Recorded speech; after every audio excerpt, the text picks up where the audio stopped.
Chapter 24. Abraham was now old and well advanced in years, and the Lord had blessed him in every way. He said to the chief servant in his household, the one in charge of all that he had, "Put your hand under my thigh. I want you to swear by the Lord, the God of heaven and the God of earth, that you will not get a wife for my son from the daughters of the Canaanites, among whom I am living, but will go to my country and my own relatives and get a wife for my son Isaac." The servant asked him, "What if the woman is unwilling to come back with me to this land? Shall I then take your son back to the country you came from?" "Make sure that you do not take my son back there," Abraham said. "The Lord, the God of heaven, who brought me out of my father's household and my native land, and who spoke to me and promised me on oath, saying, 'To your offspring I will give this land,' he will send his angel before you so that you can get a wife for my son from there. If the woman is unwilling to come back with you, then you will be released from this oath of mine. Only do not take my son back there." So the servant put his hand under the thigh of his master Abraham, and swore an oath to him concerning this matter. Then the servant took 10 of his master's camels and left, taking with him all kinds of good things from his master. He set out for Aram-naharaim and made his way to the town of Nahor. He had the camels kneel down near the well outside the town. It was toward evening, the time the women go out to draw water. Then he prayed, "O Lord, God of my master Abraham, give me success today, and show kindness to my master Abraham. See, I am standing beside the spring, and the daughters of the townspeople are coming out to draw water. May it be that when I say to a girl, 'Please let down your jar that I may have a drink,' and she says, 'Drink, and I'll water your camels too,' let her be the one you have chosen for your servant Isaac. By this I will know that you have shown kindness to my master." Before he had finished praying, Rebekah came out with her jar on her shoulder. She was the daughter of Bethuel, son of Milcah, who was the wife of Abraham's brother Nahor. The girl was very beautiful, a virgin. No man had ever lain with her. She went down to the spring, filled her jar, and came up again. The servant hurried to meet her and said, "Please give me a little water from your jar." "Drink, my lord," she said, and quickly lowered the jar to her hands and gave him a drink. After she had given him a drink, she said, "I'll draw water for your camels too, until they have finished drinking." So she quickly emptied her jar into the trough, ran back to the well to draw more water, and drew enough for all his camels. Without saying a word, the man watched her closely to learn whether or not the Lord had made his journey successful. When the camels had finished drinking, the man took out a gold nose ring weighing a beka and 2 gold bracelets weighing 10 shekels. Then he asked, "Whose daughter are you? Please tell me, is there room in your father's house for us to spend the night?" She answered him, "I am the daughter of Bethuel, the son that Milcah bore to Nahor." And she added, "We have plenty of straw and fodder, as well as room for you to spend the night." Then the man bowed down and worshipped the Lord, saying, "Praise be to the Lord, the God of my master Abraham, who has not abandoned his kindness and faithfulness to my master. As for me, the Lord has led me on the journey to the house of my master's relatives." The girl ran and told her mother's household about these things. Now Rebekah had a brother named Laban, and he hurried out to the man at the spring. As soon as he had seen the nose ring and the bracelets on his sister's arms, and had heard Rebekah tell what the man said to her, he went out to the man and found him standing by the camels near the spring. "Come, you who are blessed by the Lord," he said. "Why are you standing out here? I have prepared the house and a place for the camels." So the man went to the house, and the camels were unloaded. Straw and fodder were brought for the camels, and water for him and his men to wash their feet. Then food was set before him. But he said, "I will not eat until I have told you what I have to say." "Then tell us," Laban said. So he said, "I am Abraham's servant. The Lord has blessed my master abundantly, and he has become wealthy. He has given him sheep and cattle, silver and gold, men servants and maidservants, and camels and donkeys. My master's wife Sarah has borne him a son in her old age, and he has given him everything he owns. And my master made me swear an oath and said, 'You must not get a wife for my son from the daughters of the Canaanites, in whose land I live. but go to my father's family and to my own clan and get a wife for my son." Then I asked my master, "What if the woman will not come back with me?" He replied, "The Lord before whom I have walked will send his angel with you and make your journey a success, so that you can get a wife for my son from my own clan and from my father's family. Then, when you go to my clan, you will be released from my oath, even if they refuse to give her to you. You will be released from my oath." When I came to the spring today, I said, "O Lord God of my master Abraham, if you will, please grant success to the journey on which I have come. See, I am standing beside the spring. If a maiden comes out to draw water and I say to her, 'Please let me drink a little water from your jar,' and if she says to me, 'Drink, and I'll draw water for your camels too,' let her be the one the Lord has chosen for my master's son." Before I finished praying in my heart, Rebekah came out with her jar on her shoulder. She went down to the spring and drew water, and I said to her, "Please, give me a drink." She quickly lowered her jar from her shoulder and said, "Drink, and I'll water your camels too." So I drank, and she watered the camels also. I asked her, "Whose daughter are you?" She said, "The daughter of Bethuel, son of Nahor, whom Milcah bore to him." Then I put the ring in her nose and the bracelets on her arms, and I bowed down and worshipped the Lord. I praised the Lord, the God of my master Abraham, who had led me on the right road to get the granddaughter of my master's brother for his son. Now if you will show kindness and faithfulness to my master, tell me, and if not, tell me, so I may know which way to turn." Laban and Bethuel answered, "This is from the Lord. We can say nothing to you one way or the other." Here is Rebekah. Take her and go, and let her become the wife of your master's son, as the Lord has directed." When Abraham's servant heard what they said, he bowed down to the ground before the Lord. Then the servant brought out gold and silver jewelry and articles of clothing and gave them to Rebekah. He also gave costly gifts to her brother and to her mother. Then he and the men who were with him ate and drank and spent the night there. When they got up the next morning, he said, "Send me on my way to my master." But her brother and her mother replied, "Let the girl remain with us 10 days or so. Then you may go." But he said to them, "Do not detain me. Now that the Lord has granted success to my journey, send me on my way so I may go to my master." Then they said, "Let's call the girl and ask her about it." So they called Rebekah and asked her. "Will you go with this man?" I will go. She said. So they sent their sister Rebekah on her way, along with her nurse and Abraham's servant and his men. And they blessed Rebekah and said to her, "Our sister, may you increase to thousands upon thousands. May your offspring possess the gates of their enemies." Then Rebekah and her maids got ready and mounted their camels and went back with the man. So the servant took Rebekah and left. Now Isaac had come from Beer-lahai-roi, for he was living in the Negev. He went out to the field one evening to meditate, and as he looked up, he saw camels approaching. Rebekah also looked up and saw Isaac. She got down from her camel and asked the servant, Who is that man in the field coming to meet us? "He is my master." The servant answered. So she took her veil and covered herself. Then the servant told Isaac all he had done. Isaac brought her into the tent of his mother Sarah, and he married Rebekah. So she became his wife, and he loved her, and Isaac was comforted after his mother's death. Chapter 25. Abraham took another wife, whose name was Keturah. She bore him Zimran, Jokshan, Medan, Midian, Ishbak, and Shua. Jokshan was the father of Sheba and Dedan. The descendants of Dedan were the Asherites, the Letushites, and the Leamites.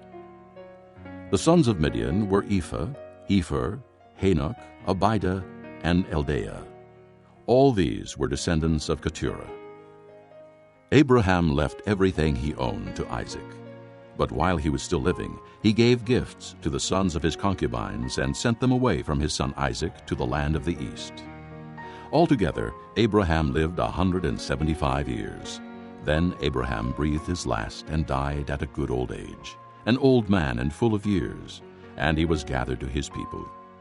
His sons, Isaac and Ishmael, buried him in the cave of Machpelah near Mamre, in the field of Ephron, son of Zohar the Hittite, the field Abraham had bought from the Hittites. There Abraham was buried with his wife Sarah. After Abraham's death, God blessed his son Isaac, who then lived near Beer-lahai-roi. This is the account of Abraham's son Ishmael, whom Sarah's maidservant Hagar the Egyptian bore to Abraham.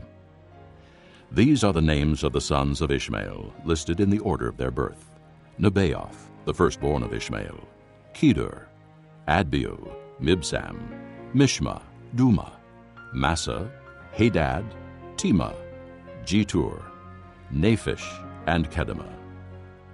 These were the sons of Ishmael, and these are the names of the 12 tribal rulers according to their settlements and camps.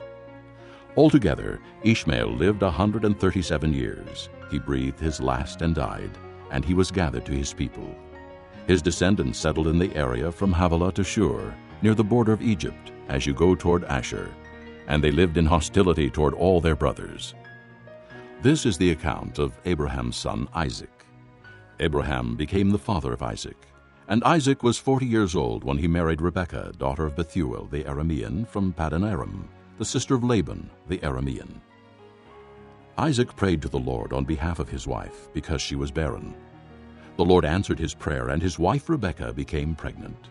The babies jostled each other within her, and she said, "Why is this happening to me?" So she went to inquire of the Lord. The Lord said to her, 2 nations are in your womb, and 2 peoples from within you will be separated. One people will be stronger than the other, and the older will serve the younger. When the time came for her to give birth, there were twin boys in her womb. The first to come out was red, and his whole body was like a hairy garment. So they named him Esau. After this, his brother came out with his hand grasping Esau's heel. So he was named Jacob. Isaac was 60 years old when Rebekah gave birth to them. The boys grew up, and Esau became a skillful hunter, a man of the open country, while Jacob was a quiet man, staying among the tents. Isaac, who had a taste for wild game, loved Esau, but Rebekah loved Jacob. Once when Jacob was cooking some stew, Esau came in from the open country, famished. He said to Jacob, "Quick, let me have some of that red stew. I'm famished." That is why he was also called Edom. Jacob replied, "First, sell me your birthright." "Look, I am about to die." Esau said. "What good is the birthright to me?" But Jacob said, "Swear to me first." So he swore an oath to him, selling his birthright to Jacob. Then Jacob gave Esau some bread and some lentil stew. He ate and drank, and then got up and left. So Esau despised his birthright. Chapter 26. Now there was a famine in the land, besides the earlier famine of Abraham's time. And Isaac went to Abimelech, king of the Philistines, in Gerar. The Lord appeared to Isaac and said, Do not go down to Egypt. Live in the land where I tell you to live. Stay in this land for a while, and I will be with you and will bless you. For to you and your descendants I will give all these lands, and will confirm the oath I swore to your father Abraham. I will make your descendants as numerous as the stars in the sky, and will give them all these lands. And through your offspring all nations on earth will be blessed, because Abraham obeyed me and kept my requirements, my commands, my decrees, and my laws. So Isaac stayed in Gerar. When the men of that place asked him about his wife, he said, "She is my sister." Because he was afraid to say, "She is my wife." He thought, "The men of this place might kill me on account of Rebekah, because she is beautiful." When Isaac had been there a long time, Abimelech, king of the Philistines, looked down from a window and saw Isaac caressing his wife Rebekah. So Abimelech summoned Isaac and said, "She is really your wife. Why did you say she is my sister?" Isaac answered him, "Because I thought I might lose my life on account of her." Then Abimelech said, "What is this you have done to us? One of the men might well have slept with your wife, and you would have brought guilt upon us." So Abimelech gave orders to all the people, "Anyone who molests this man or his wife shall surely be put to death." Isaac planted crops in that land, and the same year reaped 100-fold, because the Lord blessed him. The man became rich, and his wealth continued to grow until he became very wealthy. He had so many flocks and herds and servants that the Philistines envied him. So all the wells that his father's servants had dug in the time of his father Abraham, the Philistines stopped up, filling them with earth.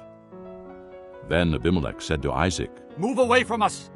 You have become too powerful for us." So Isaac moved away from there and encamped in the valley of Gerar and settled there. Isaac reopened the wells that had been dug in the time of his father Abraham, which the Philistines had stopped up after Abraham died, and he gave them the same names his father had given them. Isaac's servants dug in the valley and discovered a well of fresh water there. But the herdsmen of Gerar quarreled with Isaac's herdsmen and said, "The water is ours." So he named the well Esek, because they disputed with him. Then they dug another well, but they quarreled over that one also. So he named it Sitnah.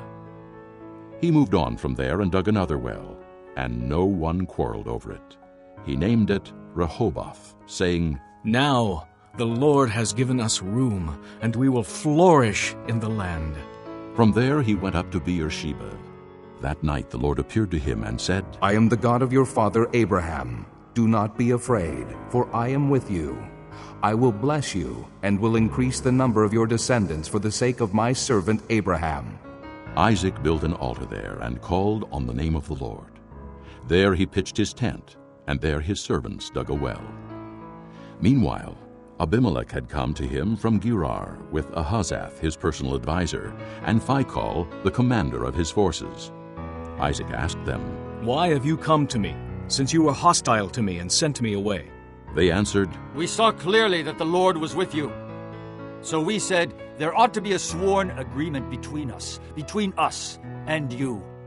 Let us make a treaty with you that you will do us no harm, just as we did not molest you, but always treated you well and sent you away in peace. And now you are blessed by the Lord." Isaac then made a feast for them, and they ate and drank. Early the next morning the men swore an oath to each other. Then Isaac sent them on their way, and they left him in peace. That day Isaac's servants came and told him about the well they had dug. They said, "We found water." He called it Shibah, and to this day the name of the town has been Beersheba. When Esau was 40 years old, he married Judith, daughter of Beeri the Hittite, and also Basemath, daughter of Elon the Hittite. They were a source of grief to Isaac and Rebekah. Chapter 27. When Isaac was old and his eyes were so weak that he could no longer see, he called for Esau his older son and said to him, "My son." "Here I am," he answered. Isaac said, "I am now an old man and don't know the day of my death. Now then, get your weapons, your quiver and bow, and go out to the open country to hunt some wild game for me.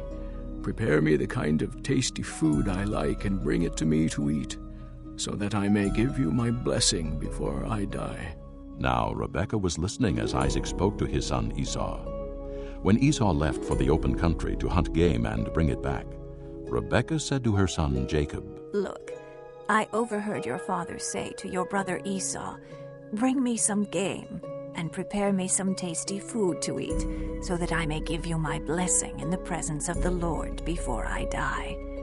Now, my son, listen carefully and do what I tell you. Go out to the flock and bring me 2 choice young goats, so I can prepare some tasty food for your father, just the way he likes it. Then take it to your father to eat, so that he may give you his blessing before he dies." Jacob said to Rebekah his mother, "But my brother Esau is a hairy man, and I'm a man with smooth skin. What if my father touches me? I would appear to be tricking him and would bring down a curse on myself rather than a blessing." His mother said to him, "My son, let the curse fall on me. Just do what I say. Go and get them for me."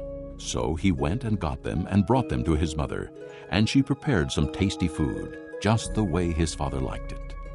Then Rebekah took the best clothes of Esau her older son, which she had in the house, and put them on her younger son Jacob. She also covered his hands and the smooth part of his neck with the goat skins.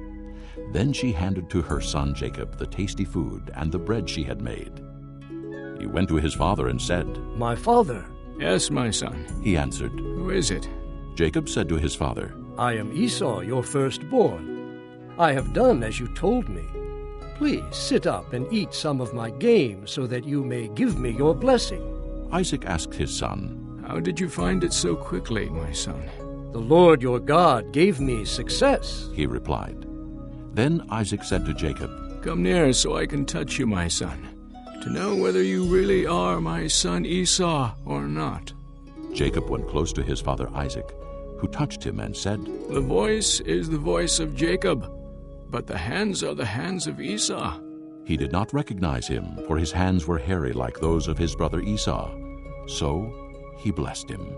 Are you really my son, Esau? He asked. I am, he replied. Then he said, My son, bring me some of your game to eat, so that I may give you my blessing. Jacob brought it to him, and he ate. And he brought some wine, and he drank. Then his father Isaac said to him, Come here, my son, and kiss me. So he went to him and kissed him. When Isaac caught the smell of his clothes, he blessed him and said, Ah, the smell of my son is like the smell of a field that the Lord has blessed. May God give you of heaven's dew and of earth's richness an abundance of grain and new wine. May nations serve you and peoples bow down to you. Be Lord over your brothers, and may the sons of your mother bow down to you. May those who curse you be cursed, and those who bless you be blessed. After Isaac finished blessing him, and Jacob had scarcely left his father's presence, his brother Esau came in from hunting. He too prepared some tasty food and brought it to his father. Then he said to him, My father, sit up and eat some of my game, so that you may give me your blessing. His father Isaac asked him, Who are you? I am your son. He answered, Your firstborn, Esau. Isaac trembled violently and said, Who was it then that hunted game and brought it to me? I ate it just before you came, and I blessed him, and indeed he will be blessed. When Esau heard his father's words, he burst out with a loud and bitter cry and said to his father, Bless me! Me too, my father. But he said, Your brother came deceitfully and took your blessing. Esau said, Isn't he rightly named Jacob? He has deceived me these 2 times. He took my birthright, and now he's taken my blessing. Then he asked, Haven't you reserved any blessing for me? Isaac answered Esau, I have made him lord over you, and have made all his relatives his servants, and I have sustained him with grain and new wine. So what can I possibly do for you, my son? Esau said to his father, Do you have only one blessing, my father? Bless me too, my father. Then Esau wept aloud. His father Isaac answered him, Your dwelling will be away from the earth's richness, away from the dew of heaven above. You will live by the sword, and you will serve your brother. But when you grow restless, you will throw his yoke from off your neck. Esau held a grudge against Jacob because of the blessing his father had given him. He said to himself, The days of mourning for my father are near. Then I will kill my brother Jacob. When Rebekah was told what her older son Esau had said, she sent for her younger son Jacob and said to him, Your brother Esau is consoling himself with the thought of killing you. Now then, my son, do what I say. Flee at once to my brother Laban in Haran. Stay with him for a while until your brother's fury subsides. When your brother is no longer angry with you and forgets what you did to him, I'll send word for you to come back from there. Why should I lose both of you in one day? Then Rebekah said to Isaac, I'm disgusted with living because of these Hittite women. If Jacob takes a wife from among the women of this land, from Hittite women like these, my life will not be worth living.